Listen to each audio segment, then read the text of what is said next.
I have devoted my life to having zero drip and also God. You gotta have something to wear with your codpiece, all right? 14th century preachers, when they would talk about why the Black Death was happening and why everyone was dying, they would be like, it's because men are wearing those pointy shoes and it's too sexy. Hi, I'm Dr. Eleanor Janega. I'm a medieval historian and I am the host of the Gone Medieval podcast and History Hit, along with my excellent co-host, Matt Lewis. And today we are going to be ranking medieval men's clothing. And medieval fashion, it's kind of like our fashion in that it exists and it's always changing. But it's not like our fashion because you can't just go down to the high street or go online and buy whatever it is you want. And also, medieval society is super stratified, so there's basically three kinds of person you can be. There are those who fight, so this is like knights, lords, nobles, this kind of thing.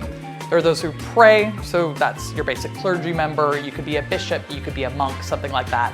And then there's those who work, so that's like everybody. Like 80% of the population are peasants, which means they're farmers, but there's also people in towns who are doing stuff like running guilds, making gloves, you know, all that sort of thing.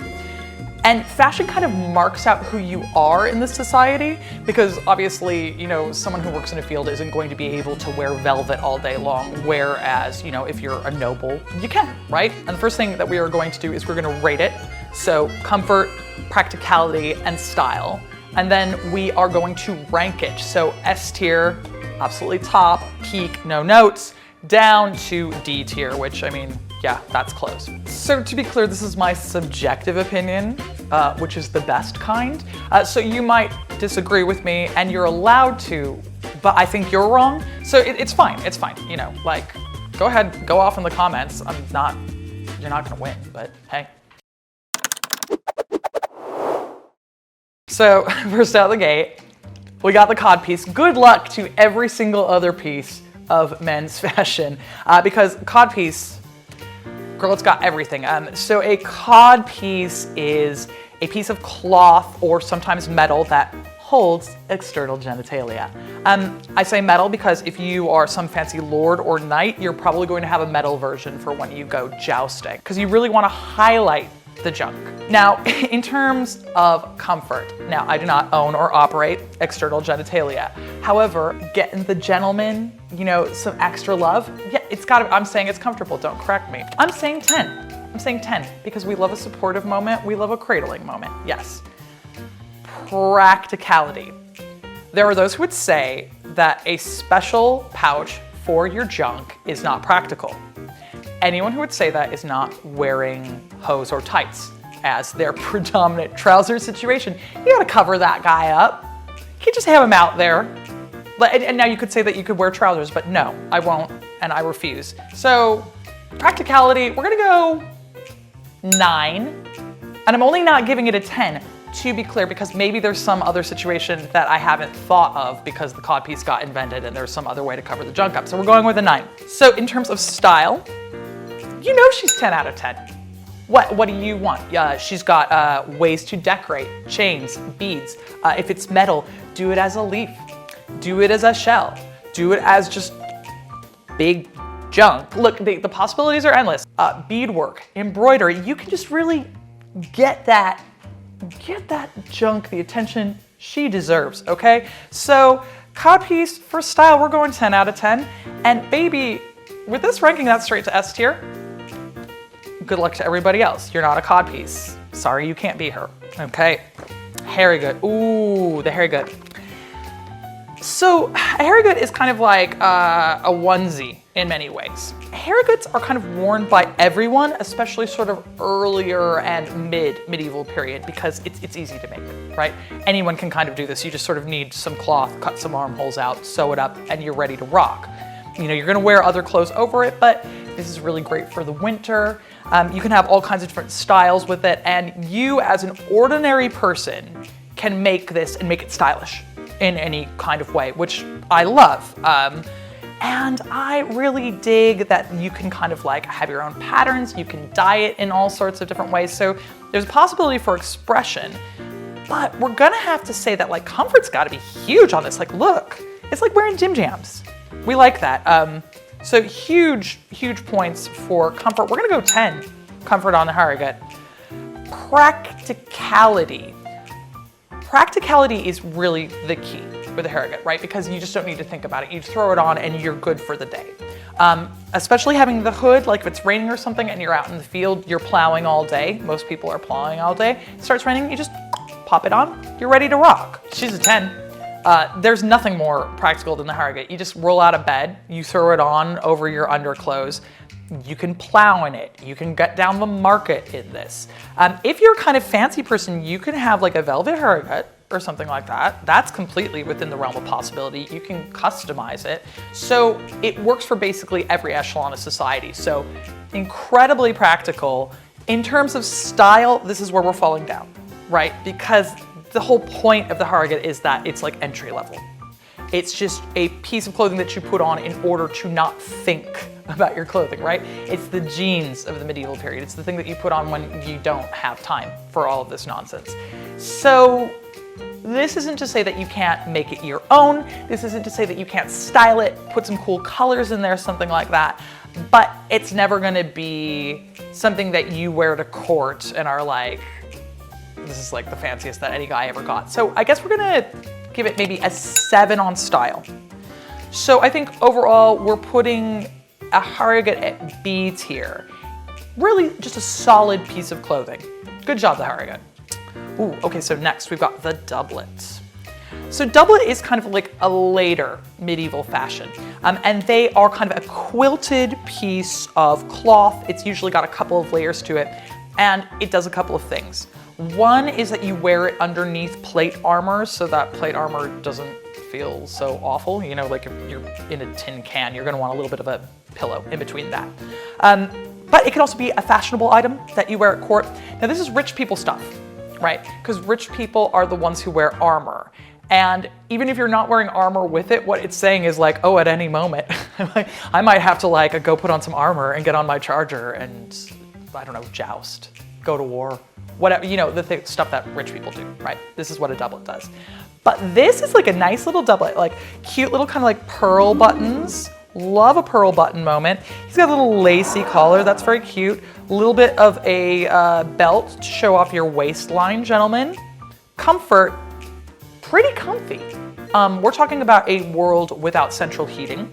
If you are not next to a fire, yeah, you might want to be wearing the equivalent of a duvet, like around the house. That sounds good, that's pretty comfy. More to the point, it's also comfortable when you're wearing plate armor. I can attest to this, right? So it is nice to just have a little bit of something between you and the metal. So that's comfy. So comfort, we're gonna have to say 10 out of 10. Practicality. So in theory, a doublet's just supposed to be for practicality, right? It's supposed to be keeping the armor from rubbing all over you.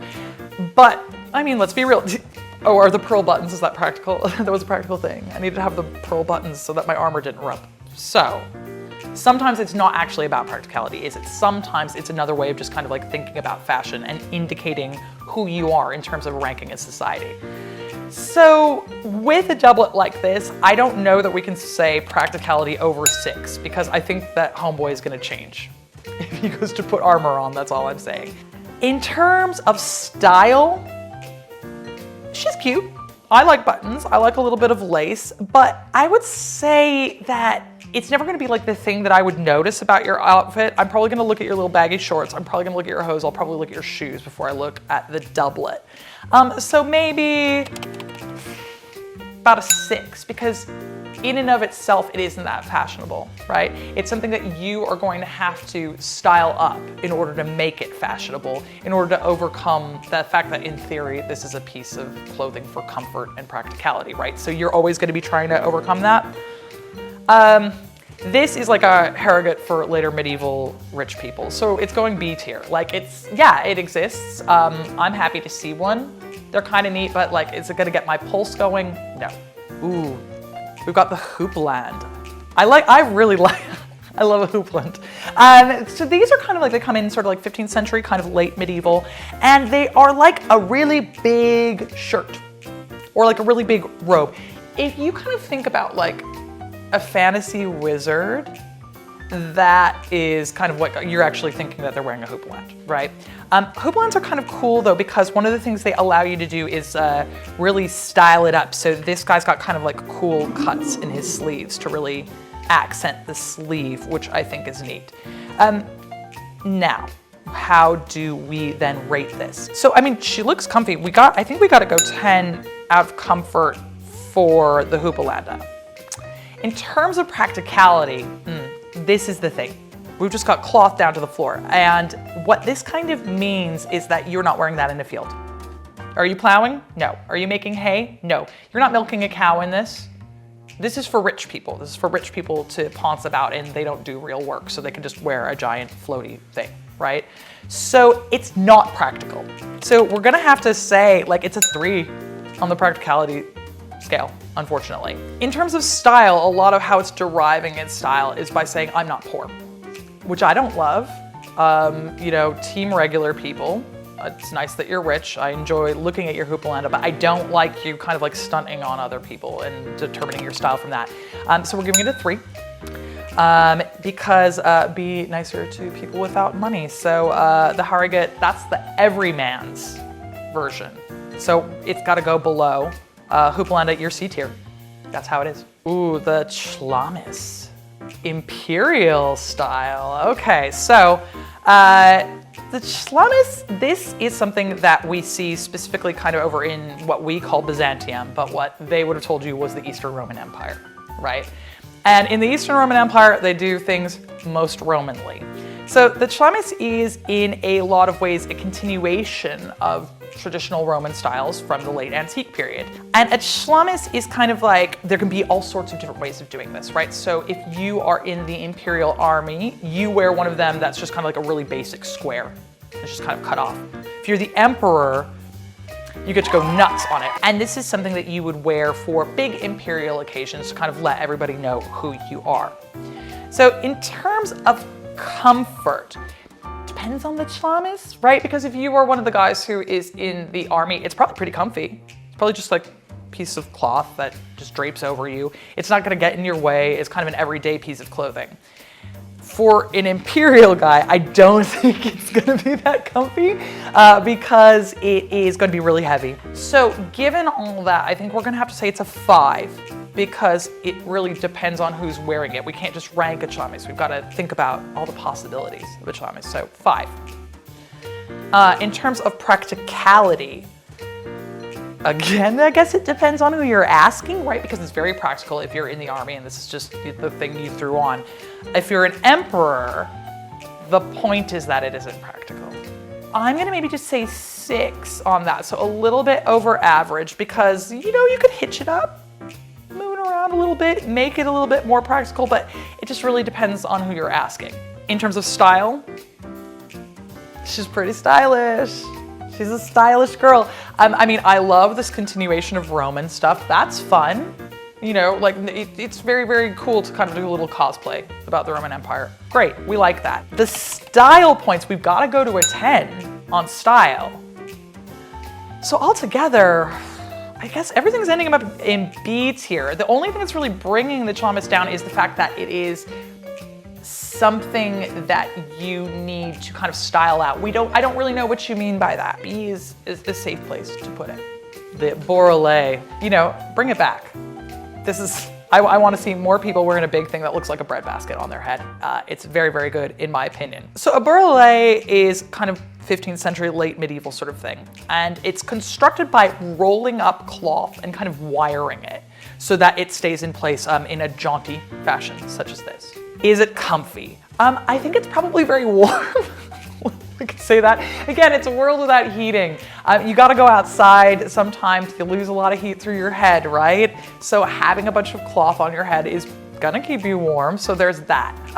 But that is gonna be incredibly heavy on your head, and if you have to ever wear like really heavy things on your head, after a while it's gonna take its toll.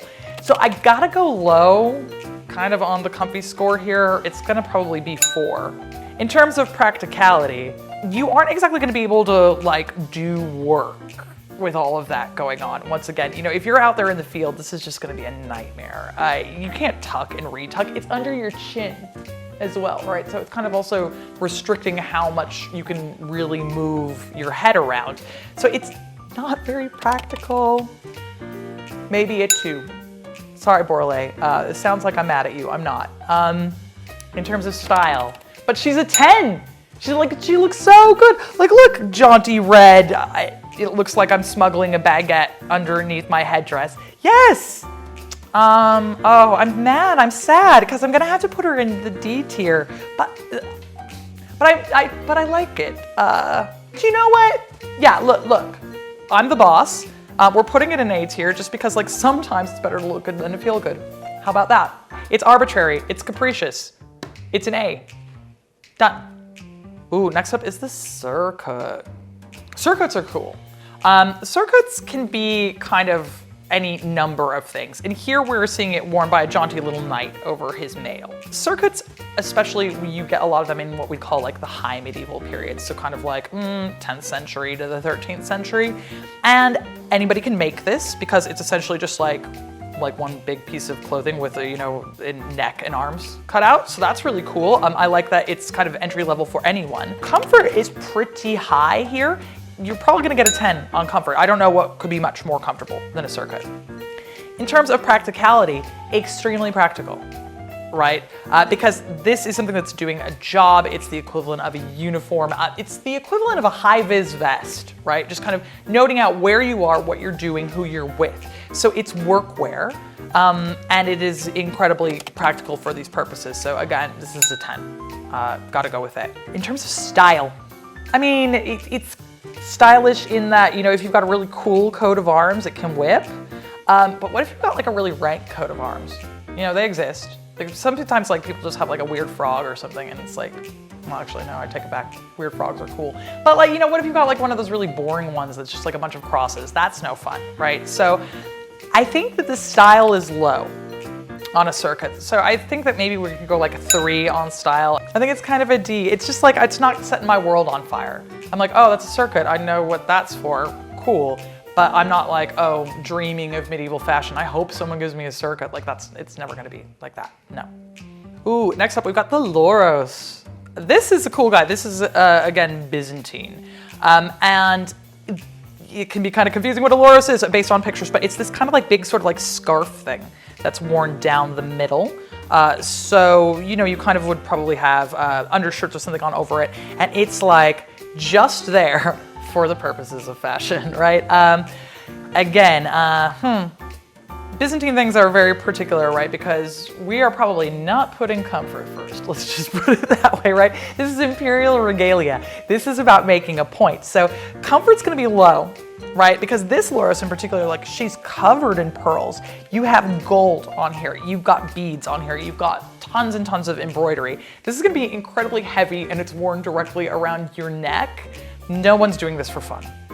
You're not like, oh, I'm just gonna sprawl out and read for a while. I'll put my Loros on, right? Like, that's not what's gonna happen. So it's probably a 2 on the comfy scale. In terms of practicality, it's low. It's probably like a 1, right? Because it's not practical. That's the whole point. It's a giant jeweled scarf that goes down to your feet that you wear around your neck, right? Like, this is the most impractical thing that there could possibly be. Style's a 10. It's a perfect 10. That is so many pearls. This is like, a small village's output for 3 years worth of pearls. It's incredible. There is pretty cool gold work on it. I like the geometric patterns, but how stylish can something be if only the emperor gets to wear it? It's not trickling down, right? That's not how it works. So even though this is incredibly cool in many ways, I don't think that we can even let it out as much as we did with the Chlamys, right? So I think that she's gonna go in C, not because it isn't cool, but because it's so impractical and so specific. It's the specificity that's getting me here, right? Like, if you're just wearing this 1 day a year, that's not really style, is it? It's more just flash. 2 different things. Ooh, hoods. Oh, we love a hood. Everybody loves a hood. We love hoods so much, we still wear them all the time. This is a really cool hood because it's separate. What if you don't have a cool Harigut with a built-in hood? You could just get a hood and throw it on over your undershirt, even if you just got to run outside and milk real quick or something like that. There is also the possibility with hoods to do all kinds of different things. You can, this guy's got a little pointy hood moment. You can have it like draped down. So the possibilities are endless. Comfort, that's a 10. A hood is comfortable. A hood is practical. If it's cold outside, just pop it up. Getting too hot, throw it down, and you don't need, where did she go? Who cares? You still got her on. Practicality, again, very practical. 10 in terms of practicality. Again, we need to consider a world where everything is quite cold a lot of the time, so you might just want a hood at any moment. In terms of style, look, a Bourrelet is stylish, right? Like a hood is practical, it's practical. So it's low in terms of like your everyday style. Now, again, you can dress it up. Sometimes you can see hoods that are so long, it's just like a big tail down the back, in which case it does become stylish. So we're gonna put it somewhere in the middle there. I'd say it's about like a 6 because it could be a really stylish hood, you don't know. The concept of a hood, however, doesn't necessarily tell me how stylish it's going to be. However, overall, I think if you're like a 6 on style and you're 10 in terms of comfort and practicality, that's an A, right? That's pretty good overall. So hoods, they're for everybody. But we got men's shoes. Okay. The pointy men's shoes. This is like a late medieval thing, right? This kind of comes in more particularly 13th, 14th, 15th centuries. And the pointy shoe thing, just so you know, is very sexy, according to medieval people. In terms of comfort, I mean, look at this. I don't know, like they're gonna be comfy in that it's gonna be made of really soft leather, and it's not gonna pinch your feet so much because like the pointy bit isn't on your toe at all, but be reasonable, right? Like it can't be that comfortable if you've got just like that much cloth dangling at the front of your big toe. So I don't think we can really go over a 4 for comfort. So yeah, 4. In terms of practicality, it's a 0, right? Like it's a 0, like wait, what are you doing? What are you doing in these shoes? Now, but in terms of style, you ask medieval people and they're like losing their minds for this. This is like as good as it gets. 14th century preachers, when they would talk about why the Black Death was happening and why everyone was dying, they would be like, it's because men are wearing those pointy shoes and it's too sexy. And everyone is turned on by all the big pointy shoes that everybody wears, right? So as far as they're concerned, this is a 10 out of 10 for style. Probably gonna go C. And like, don't say that I'm being hypocritical because I gave the Bourrelet an A. I'm doing the ranking, do your own. Dominicans and Franciscans. Okay, so Dominicans and Franciscans are kinds of monks. We invented them in the 13th century, very specifically to work in cities. All right, because up to this point, monks kind of hung out in monasteries in the countryside, but we wanted some monks that hung out in cities and did stuff like preached more regularly. And Dominicans and Franciscans wear specific habits, that's what their clothing is called, and it's supposed to mark them out as different from the rest of society. Because when you're a member of the clergy, you're usually not drawn from like the average population. So what of the things that they're going to do is they're going to wear clothes that are intentionally kind of crap. Because they're like, oh look, I gave up everything. I gave up wearing really cool Houppelandes because I'm so pious now and that's what I want to do. Sometimes it's made out of like really scritchy material. It'll be like a deliberately uncomfortable material, again, to show how pious you are. You're like, I don't wear velvet, I don't wear silk. It's gotta be comfortable in terms of movement and putting it on. It's gonna be low in comfort in terms of it's gonna be scritchy. So I think that that's gonna be a 5, take into account the slouchy scale, but take some points off for scritch. In terms of practicality, really practical. So this is a 10 out of 10. These guys do work, right? This is kind of like the thing about being a monk, is it's considered that you pray for people and you work. It's called ora et labore, right? So they're gonna be praying for your soul. They're also gonna be copying books. They're going to be out in the street kind of getting you to, save your soul. In terms of style, it's a literal 0. Sorry, that's the point, right? They would tell you this. They're like, yeah, no, that's what I said. I'm not stylish, I am a Franciscan. And I have devoted my life to having 0 drip and also God. So as a result, I'm afraid it's D tier. Sorry to the mendicants, it's a D. Next up, it's hose. You gotta have something to wear with your codpiece, all right? Am I right? Hose, that's late medieval. So you know you're not gonna see someone walking around in like the 800s in hose, but you're definitely gonna see them in like the kind of 1400s wearing a jaunty kind of thing like this. Now, in terms of comfort, you know, we still kind of wear hose today, you know, in terms of tights. I don't know, maybe it's tall girl problems. I don't experience them as particularly comfy. And you know, there's no nylon at the time, so these are gonna be made out of like wool or, you know, something of this nature. So they're kind of, I bet you that they're bunching. That's all I'm saying. I bet that you're like doing a lot of like hiking them up throughout the day. So comfort level, maybe give it a 4.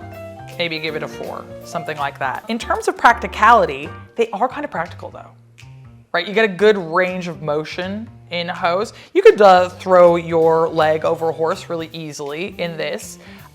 You could probably plow in hose. Max out at 6, I'd say. Max out at 6. In terms of style, so this is gonna be a difficult one because you need the hose in order to wear the codpiece. And we love the codpiece, right? But I'm like trying to get you to wear the hose so you'll wear the codpiece. I guess medieval people think this is sexy, right? They're like, men are showing leg, which is sexy. So I got to take that into account. So call that a 7. So I think in terms of all of these things, maybe put it at an A. I mean, you can't have the codpiece without the hose. So it's gonna have to be an A just because codpiece is so S tier, right? Ooh, next up is straw hats. Love this. Look at my man. He could go to Shoreditch right now. He's ready. The bucket hat's back. Okay, the 90s brought back the bucket hat. We're bringing back the 90s. My man here, he's presaged all of this. All right, this is probably a peasant. He's wearing a straw hat in the field. And you know why he is? Because it's comfy. Because he needs the sun off of his face. He's trying to get some work done out here. Keeps the sun off your face. Keeps the rain off your face. Keeps you focused on what it is you're doing. Comfy, 10 out of 10. 10 out of 10 on comfy. Practical, yes. Extremely practical. Like what's more practical? You know, this is a world without sunglasses. You don't want sun in your eyes. Put your straw hat on. It's also kind of like practical in terms of beauty standards because medieval people like to be pale. So it's like keeping the sun off. There's no SPF, girl. So like you're gonna need something. So it's practical, 10 out of 10 practicality. Style, a drip king. All right, stop him on the street, ask him where he got that now. You could sell this. I'd buy this right now. It's 10s across the board, 10, 10, 10, 10. Does everything. It's an S tier piece. It's an S tier piece of clothing. It's available to everyone. We love the straw hat. Fantastic, like no notes. Keep it up. You don't need to update it. Just bring it back. Bring it back. It's great. Ooh, bishop's tiara. Okay, a controversial item. Let's just say that. So yeah, you know, those little hats, when a bishop wears it, it's a tiara. When a pope wears it, it's a tiara. So now you have that information. In terms of comfort, it's not that bad. It is high though, right? Have you ever worn like something kind of high on your head? It does kind of like mess with your balance a little bit. It feels a bit weird. They're not necessarily heavy unless you bejewel it, which looks like we've got some like light embroidery going on in this one, so that's gonna be kind of all right. So comfort, I feel like this is just sort of like it's like a 5. You know, comfort isn't what comes into play, I think, when we're thinking about bishop's tiaras. In terms of practicality, if we're talking about a bishop's tiara, that's not what's happening, right?